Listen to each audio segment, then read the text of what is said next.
ओम नमो भगवते वासुदेवाय। तो आज हम आपको सुनाने वाले हैं एकादशी व्रत कथा। श्रावण मास के महीने के शुक्ल पक्ष को आने वाली एकादशी को पुत्रदा एकादशी कहा गया है और इस दिन की व्रत कथा हम आपको इस वीडियो में सुनाएंगे। अगर आपने हमारे चैनल को अभी तक सब्सक्राइब नहीं किया है तो जल्दी ही सब्सक्राइब कर लीजिए और बेल आइकन को प्रेस ज़रूर कीजिए ताकि आपको हमारे नए वीडियोस के नोटिफिकेशन तुरंत ही मिल जाएं। एकादशी व्रत कथा। एकादशियों के महात्म्य का आनंद लेते हुए धनुर्धर अर्जुन ने कहा, हे प्रभु, ये कल्याणकारी और महापुण्यदायी कथाएं सुनकर मेरे आनंद की सीमा नहीं है और मेरी जिज्ञासा बढ़ती जा रही है। हे कमल नयन, अब आप मुझे श्रावण माह के शुक्ल पक्ष की एकादशी की कथा सुनाने की कृपा करें। इस एकादशी का क्या नाम है तथा इसके व्रत का क्या विधान है, इसमें किस देवता का पूजन किया जाता है और इसका व्रत करने से किस फल की प्राप्ति होती है। श्री कृष्ण बोले, हे धनुर्धर, श्रावण माह के शुक्ल पक्ष की एकादशी की कथा के श्रवण मात्र से ही अनंत यज्ञ का फल प्राप्त होता है। हे पार्थ, द्वापर युग के आरंभ में ही महिष्मती नाम की एक नगरी थी। उस नगरी में महाजित नाम का एक राजा राज्य करता था। वह पुत्रहीन था, इसलिए वह सदा दुखी रहता था। उसे वह राज्य, सुख और वैभव सभी कुछ बड़ा ही कष्टदायक प्रतीत होता था, क्योंकि पुत्र के बिना मनुष्य को इहलोक और परलोक दोनों में सुख नहीं मिलता है।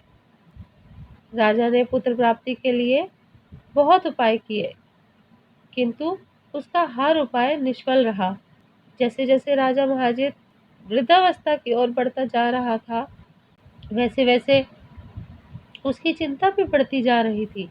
एक दिन राजा ने अपनी सभा को संबोधित करते हुए कहा, ना तो मैंने अपने जीवन में कोई पाप किया है और ना ही अन्यायपूर्वक प्रजा से धन एकत्रित किया है, ना ही कभी प्रजा को कष्ट दिया है और ना कभी देवता और ब्राह्मणों का निरादर किया है।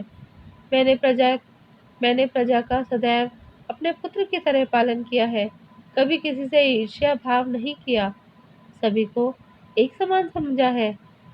मेरे राज्य में कानून भी ऐसे नहीं है जो प्रजा में अनावश्यक डर उत्पन्न करे।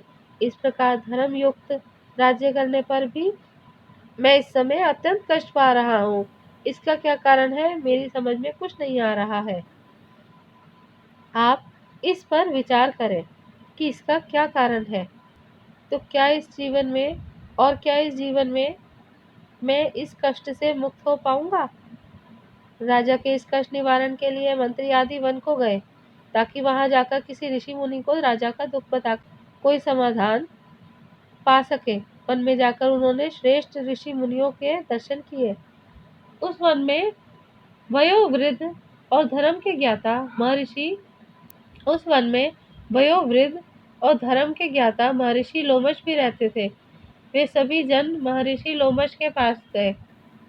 उन सब ने महर्षि लोमश को दंडवत प्रणाम किया और उनके सम्मुख बैठ गए। महर्षि के दर्शन से सभी को बड़ी प्रसन्नता हुई और सबने महर्षि लोमश से प्रार्थना की, हे देव, हमारे अहोभाग्य कि हमें आपके दर्शनों का सौभाग्य प्राप्त हुआ। मंत्री की बात सुन लोमश ऋषि ने कहा, हे मंत्रीवर, आप लोगों की विनम्रता और सद्व्यवहार से मैं अति प्रसन्न हूँ। आप मुझसे अपने आने का प्रयोजन कहें, मैं आपके कार्य को अपने सामर्थ्य के अनुसार अवश्य ही करूँगा, क्योंकि हमारा शरीर ही परोपकार के लिए बना है।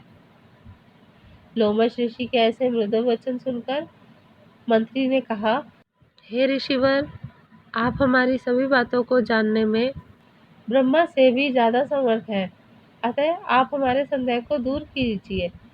महिष्मती नामक नगरी के हमारे राजा महाजित बड़े ही धर्मात्मा व प्रजावत्सल हैं।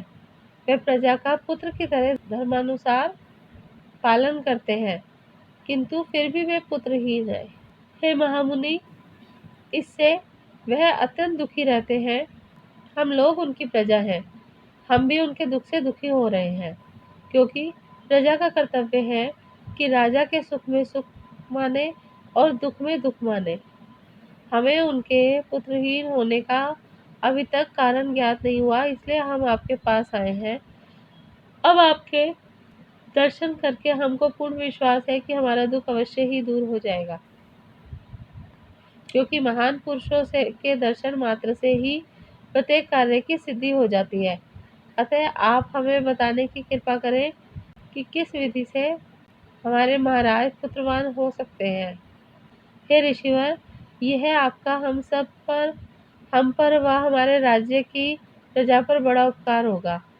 ऐसी करुण प्रार्थना सुनकर लोमश ऋषि नेत्र बंद करके राजा के पूर्व जन्मों पर विचार करने लगे। कुछ पलों के बाद उन्होंने विचार करके कहा, हे भद्रजनों, यह राजा पिछले जन्म में अत्यंत उद्दंड था तथा बुरे कर्म किया करता था। उस जन्म में यह एक गांव से दूसरे गांव में घूमा करता था। एक बार ज्येष्ठ माह के शुक्ल पक्ष की एकादशी के दिन की बात है। यह 2 दिन से भूखा था। दोपहर के समय एक जलाशय पर जल पीने गया। उस स्थान पर उस समय ब्याई हुई एक गाय जल पी रही थी। राजा ने उसको प्यासी ही भगा दिया और स्वयं जल पीने लगा। हे श्रेष्ठ पुरुषों, इसलिए राजा को यह कष्ट भोगने पड़ रहे हैं। एकादशी के दिन भूखा रहने का फल यह हुआ कि वह इस जन्म में यह राजा है और वह प्यासी गाय को जलाशय से भगाने के कारण पुत्रहीन है। यह जान सभी सभासद प्रार्थना करने लगे, हे ऋषि श्रेष्ठ, शास्त्रों में ऐसा लिखा है कि पुण्य से पाप नष्ट हो जाते हैं। अतः कृपा करके आप हमें कोई ऐसा उपाय बताइए जिससे हमारे राजा के पूर्व जन्म के पाप नष्ट हो जाएं और उन्हें पुत्र रत्न की प्राप्ति हो। सभासदों की प्रार्थना सुनकर लोमश मुनि ने कहा, हे श्रेष्ठ पुरुषों, यदि तुम सब श्रावण माह के शुक्ल पक्ष की पुत्रदा एकादशी का व्रत और रात्रि जागरण करो तो उस व्रत का फल राजा के निमित्त कर दो तो तुम्हारे राजा के यहाँ पुत्र उत्पन्न होगा। राजा के सभी कष्टों का नाश हो जाएगा। इस उपाय को जानकर मंत्री सहित सभी ने महर्षि को कोटि कोटि धन्यवाद दिया और उनका आशीर्वाद लेकर अपने राज्य में लौट आए। तदुपरांत उन्होंने लोमश ऋषि की आज्ञा अनुसार पुत्रदा एकादशी का विधान पूर्वक उपवास किया और द्वादशी को उसका फल राजा को दे दिया। इस पुण्य के प्रभाव से रानी ने गर्भ धारण किया और 9 माह के पश्चात एक अत्यंत तेजस्वी पुत्र को जन्म दिया। हे पांडुपुत्र, इसलिए इस एकादशी का नाम पुत्रदा पड़ा। पुत्र की इच्छा रखने वाले मनुष्य को विधान पूर्वक श्रावण माह के शुक्ल पक्ष की एकादशी को व्रत करना चाहिए। इस व्रत के प्रभाव से इही लोक में सुख और परलोक में स्वर्ग की प्राप्ति होती है। ओम नमो भगवते वासुदेवाय। तो हमारी कथा का यह सार है, पाप कर्म करते समय मनुष्य यह नहीं सोचता कि वह क्या कर रहा है, परंतु शास्त्रों से विदित होता है कि मनुष्य का छोटे से छोटा पाप भी उसे भयंकर दुख भोगने पर विवश कर देता है।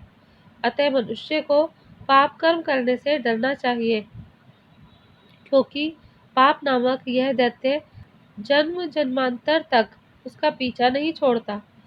प्राणी को चाहिए कि सत्य व्रत का पालन करते हुए भगवान के प्रति पूरी श्रद्धा व भक्ति रखें और यह बात सदैव याद रखें कि किसी के दिल को दुखाने से बड़ा पाप दुनिया में कोई दूसरा नहीं। जय श्री सीताराम, जय श्री कृष्णा, राधे राधे। ओम नमो भगवते वासुदेवाय।